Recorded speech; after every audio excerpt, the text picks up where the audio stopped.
Welcome back to Transform Academy YouTube channel. Okay, I hope उम्मीद है आपने derivative बहुत अच्छे से कर लिया होगा अब तक। तो डेरिवेटिव के आगे बढ़ते हैं कि application of derivative, derivative apply कहाँ पर होगा। तो सबसे पहले एप्लीकेशन देखते हैं ज्योमेट्री में। बच्चों अगर आपको याद होगा 9th या 10th स्टैंडर्ड में आपने कोऑर्डिनेट ज्योमेट्री किया है, उसमें स्लोप स्टडी किया होगा। अगर एक लाइन दिया है उस पर दो पॉइंट दिया आपको x1 y1 x2 y2, so what is slope y2 minus y1 upon x2 minus x1। अब देखते हैं ये स्लोप हमारा डेरिवेटिव से कैसे कनेक्ट हो जाएगा। ठीक है, डेरिवेटिव में y क्या है, x का फंक्शन है, करेक्ट। तो अगर मैं y को fx लिख दूं, करेक्ट, तो y2 would be fx2 and y1 would be fx1। ये आपको बुक में नहीं मिलेगा, ये मेरा अपना आपको समझाने का तरीका है। तो y2 के जगह पे मैं लिख दूंगा fx2, y1 के जगह पे मैं लिख दूंगा fx1। Okay, x2 minus x1 as it is. अब अगर x1 को मैं x लिख दूं और x2 को x2 प्लस h लिखता हूं, ठीक है, क्योंकि कुछ डिफरेंस होगा ना, दो डिफरेंट पॉइंट है, तो x में और x1 में और x2 में कुछ फर्क है, वो फर्क, वो डिफरेंस सपोज h है, correct. So this becomes fx plus h minus fx upon x plus h minus x, तो x कैंसल हो गया, it is fx plus h minus fx upon h। अब ये h मान लो बहुत छोटा इंक्रीमेंट है, आपको बहुत छोटा सा एक लाइन दिया है, उस पर बहुत नजदीक में पॉइंट है। ओके, तो h is very negligible, so taking limit h tends to 0, it would become fx plus h minus fx upon h। कुछ याद आया? ये क्या था? आपका डेरिवेटिव का फर्स्ट प्रिंसिपल था। First principle of derivative is what? Okay, f dash x is limit h tends to 0 fx plus h minus fx upon h। ये आपका डेरिवेटिव का फर्स्ट प्रिंसिपल है। तो मतलब क्या है कि आपका स्लोप आपको डेरिवेटिव से मिल जाएगा। ओके, f dash x मतलब dy by dx, so your slope is equivalent to dy by dx। So अगर आपको एक फंक्शन दिया है, ओके, अब वो फंक्शन एक लाइन का हो सकता है, वो फंक्शन एक कर्व का हो सकता है, वो फंक्शन ओके किसी भी चीज का आप मान लो फंक्शन हो सकता है, ज्योमेट्रिकल फिगर, कर्व हो सकता है, टेंजेंट हो सकता है, नॉर्मल हो सकता है। तो that means your derivative any 2 point on it will give you okay the difference या स्लोप। ओके, सो हम लोग डेरिवेटिव को यूज कर सकते हैं स्लोप के लिए। थोड़ा कुछ ब्रशअप करते चलेंगे जो हमारा फर्स्ट एक्सरसाइज में यूज होगा। ओके, अगर दो लाइन पैरेलल है तो स्लोप इक्वल होते हैं, अगर दो लाइन परपेंडिकुलर है तो स्लोप का प्रोडक्ट -1 होता है, या जिस तरह से मैं सम में आपको बताते जाऊंगा, परपेंडिकुलर दूसरे परपेंडिकुलर लाइन का slope would be negative and reciprocal of first one. So starting with your first exercise 4.1, okay, application in geometry, application of derivative in geometry. So find the equation of a tangent and normal to the curve at the given point on it. So what is the equation given to you? Y is 3x square minus x plus 1 at point 1, 3. Correct. So जैसे कि discuss किया, slope क्या होगा? Derivative.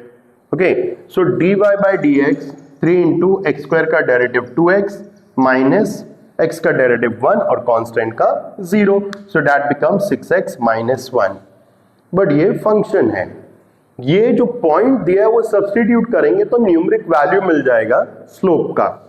तो slope is dy by dx eight this given point 1, 3, मतलब x is 1, y is 3, तो we have just x to be substituted over here, है ना। तो x के जगह पे 1, 6 into 1 minus 3 which would be 3। तो स्लोप यूजुअली हम m से ही मार्क करते हैं, करेक्ट। तो this is slope of the tangent, okay, tangent to the curve, okay, tangent to the curve. I believe you all know what is a tangent, है ना। Tangent एक circle को, है ना, एक लाइन जो टचिंग होता है, इट इज टचिंग सर्कल, है ना। So tangent to the curve, so slope is the function given to you, उसका derivative at this given point. ना जब भी एक लाइन पे आपको पॉइंट पता है और स्लोप पता है, सो उसका इक्वेशन क्या फॉर्म होता है, y minus y1 equals to m into x minus x1, m is slope. तो हमने यहाँ पे टेंजेंट का स्लोप फाइंड किया है, m is 3, x1 y1 is this 1,3, so x1 is 1, y1 is 3. So y minus 3 equals to 3 into x minus 1. Expanding, that is 3x minus 3, bringing all terms together. देखिए आपका equation लिखने का दो format है, एक आप ax plus by equals to c, या फिर ax plus by minus c equals to 0. मैं ये फॉलो कर रहा हूं, ठीक है। तो सारे टर्म्स एक साथ में लेकर आएंगे। x अगर पॉजिटिव है तो y का साइड चेंज करना है, दिस इज अ शॉर्टकट मतलब जो हम फॉलो करेंगे। तो y minus 3 equals to 3x minus 3, x positive है तो x का साइड नहीं चेंज करेंगे, bring y and minus 3 over there, so 3x minus y minus 3 plus 3, तो minus 3 plus 3 gets cancelled, so 3x minus y equals to 0, this is equation of tangent. No what about normal? Normal case में, normal general case में हम किसी भी surface पे perpendicular को बोलते हैं। तो यहां पर कर्व को नॉर्मल मतलब जहां पर टेंजेंट है उस पॉइंट पे परपेंडिकुलर, ओके। सो बिकॉज अभी तो मैंने बताया था आपको, जब दो लाइन एक दूसरे को परपेंडिकुलर है तो उनके स्लोप का प्रोडक्ट -1 होता है, या आप ऐसे देख लो कि एक का स्लोप दूसरे के स्लोप का नेगेटिव और रेसिप्रोकल बताया मैंने, है ना। m2 इज -1 by m1, तो आपके टेंजेंट का स्लोप था 3, तो नॉर्मल का स्लोप होगा, स्लोप ऑफ नॉर्मल मैं हमारे रेफरेंस के लिए m2 लिख देता हूं, ठीक है। That would be -1 upon m, that is -1 upon 3. So equation of normal will be same.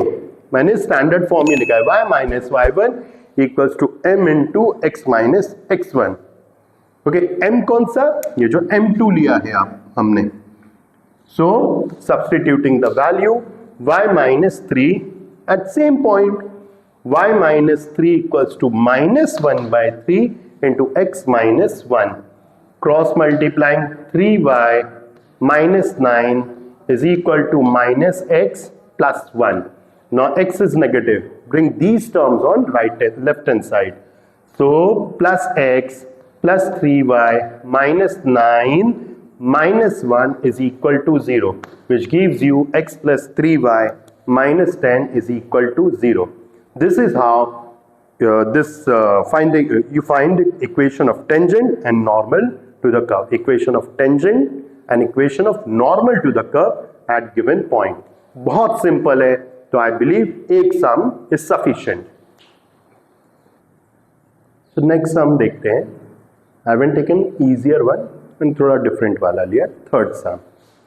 Find the equation of tangent and normal to the curve y equals to 3x square minus 3x minus 5 equals to 0, where the tangent is parallel to the line 3x minus y plus 1 equals to 0. जो basic sum, जो पहला हमने सम देखा उसमें curve दिया था at a given point, यहां पर वो पॉइंट नहीं दिया है, वो पॉइंट आपको पता करना है। बट एक और इंफॉर्मेशन दिया आपको टेंजेंट के बारे में, that this tangent is parallel to this line. अब वीडियो के स्टार्टिंग में मैंने आपको बताया जब भी दो लाइन पैरेलल होते हैं उनका स्लोप सेम होगा, याद रखिएगा।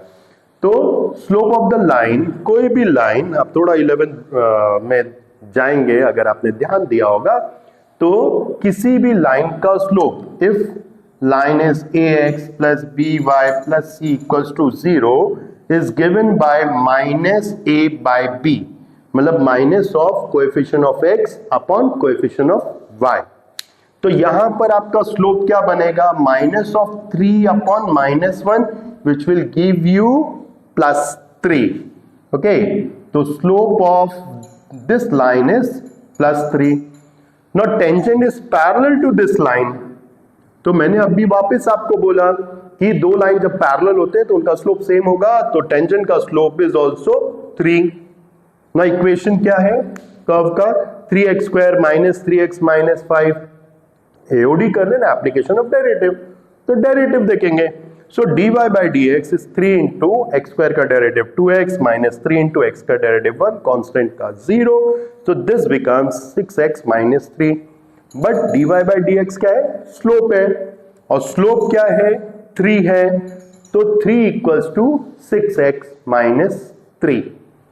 So equating and finding value of x, so you get x as 1. Now point का x कोऑर्डिनेट मिला है, y कोऑर्डिनेट के लिए क्या करेंगे, ये जो कर्व का इक्वेशन है उसमें x का वैल्यू सब्स्टिट्यूट कर देंगे। So 3 into x we have got x is 1, so 3 into 1 square minus 3 into 1 minus 5. So 3 minus 3 minus 5 will give you -5। 3 minus 3 cancel हो गया, -5। तो आपका पॉइंट जो है 1, -5। ओके, मतलब x1 y1 1, -5। ना इक्वेशन ऑफ टेंजेंट जो प्रीवियस सम में देखा, y - y1 equals to m into x minus x1। m क्या है, स्लोप जो इधर मिला 3, तो y minus of -5 equals to 3 into x minus 1। So y plus 5 is 3x - 3। तो y को उधर लेकर गए तो 3x minus y minus 3 minus 5 gives you -8. So equation becomes 3x minus y minus 8 is equal to 0. Normal का भी find करना है, तो नॉर्मल स्लोप का टेंजेंट का स्लोप 3 था, तो नॉर्मल म्हणजे परपेंडिकुलर, परपेंडिकुलर का स्लोप नेगेटिव और रेसिप्रोकल, तो ये था +3, ये हो जाएगा -1/3। तो equation of normal same form. Okay, तो equation of normal y - y1 equals to m into x minus x1। m कौन सा, जो इधर मिला है, चलो हम m2 मार्क कर देते हैं। Got it. तो y minus of -5 is equal to -1/3 into x minus 1।